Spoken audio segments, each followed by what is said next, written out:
The trade deadline has officially become, and I am excited that the Seattle Mariners were the first to fire the really big shot. Now, usually when the trade deadline starts to begin, it's usually some ancillary pieces. Usually bullpen guys move. You really don't see names moving quite yet. For example, the Mets traded for Greg Soto today, which is funny because I know a guy named Greg Soto. I saw Soto and Mets, and I almost crapped my pants when I saw the notification. I was like, what? Can I also say first name Greg does not necessarily automatically fit Gregory with last Soto. name Soto? Yeah, I do love a good Donald Soto. It's like, what? Greg Soto, the closer of Joe's Orioles, he gets traded to the Mets to bolster that bullpen. That's going to be much needed for them. I like that pickup. The Yankees get Ryan McMahon out of the Rockies. That shores up some needs at third base and some just atrocious defense by the Yankees in the infield. If you watch them, Is he it's related to very Vince difficult. or Jim? Yeah. No, he is not. Here's the thing: if you Jim would be dope though. if you were ever a Yankee, do you have to have your buddy go, I bet he plays for the Yankees? Like, you just have to do it, right? Like, you have to. That's a real pretty girl down there, Richard. I wonder if he plays for the What's Yankees. the name of that comedian? But the big shot across the bow that went first, that'd be the Seattle Mariners trading for Josh Naylor. And as somebody who knows Josh Naylor as a player quite well, this is the beginning of what Seattle needs to do to get to where they want to be. But this is also, he is the first real domino to fall as you now see that the Mariners are going to be buyers. I think I would be very surprised if they were going to be sellers. But now the Mariners are buyers. The Yanks are in it. The Mets are in it. And it sounds like anybody and everyone not named Corbin Carroll for the Arizona Diamondbacks is available. I mean, the interesting thing about baseball and where things are right now is the buyers are buyers and the bad teams are just like the Rockies. Like, sure, we'll give up, big man. Well, I think one thing that's easier in baseball than any other sport, and this is why, and you're the basketball guy, so correct me if I'm wrong on this, but I feel like rentals in basketball are really, really dangerous. They are, and they very rarely work out. And they very rarely get especially, done. Especially if we're talking about something that really matters. Like a Kevin Durant. Like that, yeah, like a big deal because like it takes time. Like baseball's one-on-one. Yeah, basically. The only it's a team sport of one-on-one. The only relationships you really have, second and short, pitcher catcher. Those are the only like relationships like where you need to like kind of really have, be simpatico and be on time and have the same kind of thought process. Did you say short second? Yeah. Yeah. Like those are the only relationships that you really have to worry about. Yep. Other than that, you're kind of doing your own thing.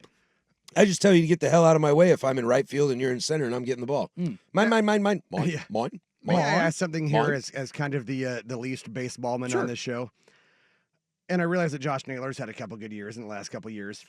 ALCS appearance last year, Josh Naylor, for the Cleveland Guardians. Yeah. Is it fair or appropriate to call somebody a slugger when 93 games through the season they have 11 home runs and 59 RBI? This is the exact thing that I brought up because I never called him a slugger. No. No, but that's how he is regarded, like in every ESPN story and every headline about the trade. Weird. ESPN doesn't watch baseball. I'm shocked. I tell you, shocked. Wait till 15 minutes from now. Yeah. No, the whole idea of like it's a big. Josh Naylor's a good player. He's hitting 290. He's got 11 home runs. But he's got 60 ribbies.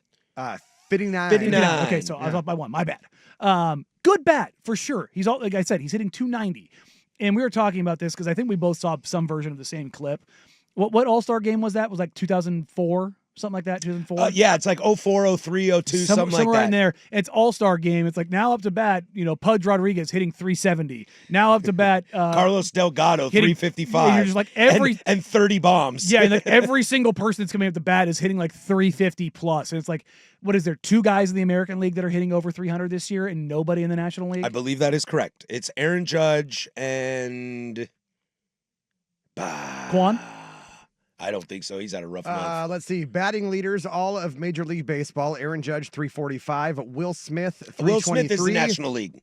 Oh, you said AL. I'm sorry. Yeah, no, I got Jeremy Pena, 322 Missed in Houston. time. Tampa Bay, 318. Jonathan Aranda. Doesn't play every day. Yeah. Okay. On the Athletics, Jacob Wilson, 311. All-star starting shortstop. There you go. Let's see here. But We still, gotta- we're at 4 guys, 5 guys. Jake Myers in Houston, 308. Alejandro every day. Kirk in Toronto, Doesn't play every 304. day. Yeah. So again, the guys that are hit there's 2 everyday players. I'm just By excited the way, that every single one of those guys has played at least 80 games this season. In the AL, 86 games. really even Aranda. Aranda, 96 games played. Dude, Wow. this is what happens when you don't have the hot core anymore. I'm getting lazy on baseball. But again, the point being, there's no 300 hitters in baseball where they used to be prolific. no, there's not. But if there's no 300s and I can trade for a 290 guy, I feel pretty good about that. You know, for sure, and that's the part of it. I'm not And Naylor's going to be a besmirching, free agent next year. So is Eugenio Suarez, which who is they why wanna the reunite Mariners are to with. go after them because they can go get him for a year and be cheap like they did. I with wonder Teoscar what he would Hernandez. look like in a Mariners uniform. Right? Playing third base. Yeah.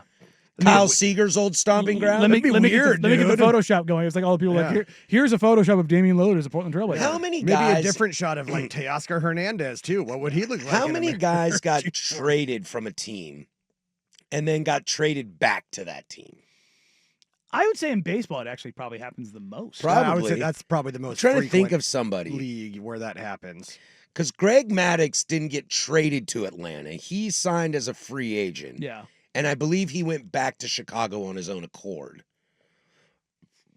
I'm trying to think here. Who else could have done that? Clemens wasn't traded from New York to Houston and then back to New York.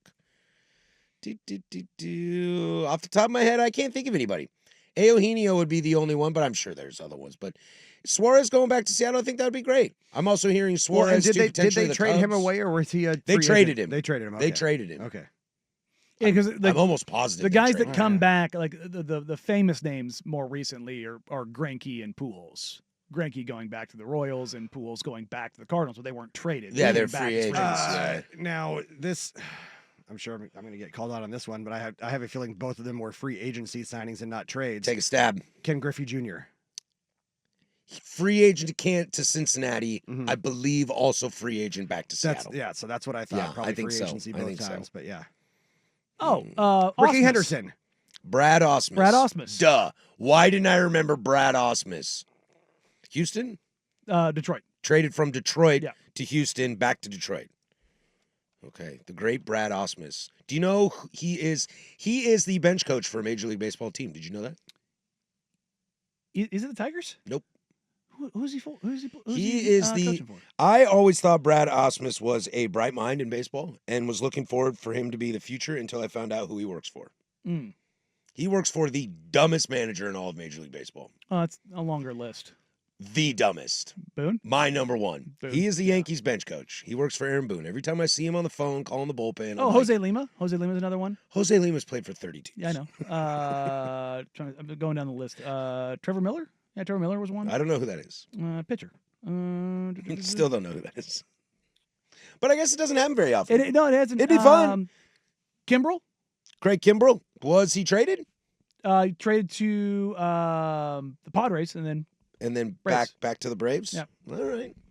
Well, that's your baseball segment for There you go. today. I hope Ricky everybody's Henderson would be happy. a good one. He got traded several times, obviously, Mhm. and several stints in Oakland, but only once was he traded to Oakland. When he came back, it was in free agency, I believe. somebody texted Unlike in every Steve one of his Blake. I don't stops. think Steve Blake was traded back to the Blazers. I think they re-signed I him think he twice. just likes being a Blazer. Yeah. I met him a Well, couple times. he- Great he- dude. He lived over in the West Hills for a long Yeah, time. great dude. That was the first thing that popped into my mind this morning on our favorite morning show. They asked about. You listen to Dan Patrick every day too? Boom. He who shall Just- not be named. It just fell out of my mouth. Yeah, whoops. No, but they talked about who, like a former Blazer, would you would want to have brought back several times, and for some reason, the first one in my mind was Steve Blake. Mine's in terms Steve. of like a vibes guy, and Not just a coming vibes back. guy. There's some stories that I can't tell on air about Steve Blake. Yeah. Steve Blake may look like the most white guy you've ever seen in your entire life. He's one of the toughest SOBs that has ever walked on a basketball Did he have court. 3 stints here? Yeah. Yeah.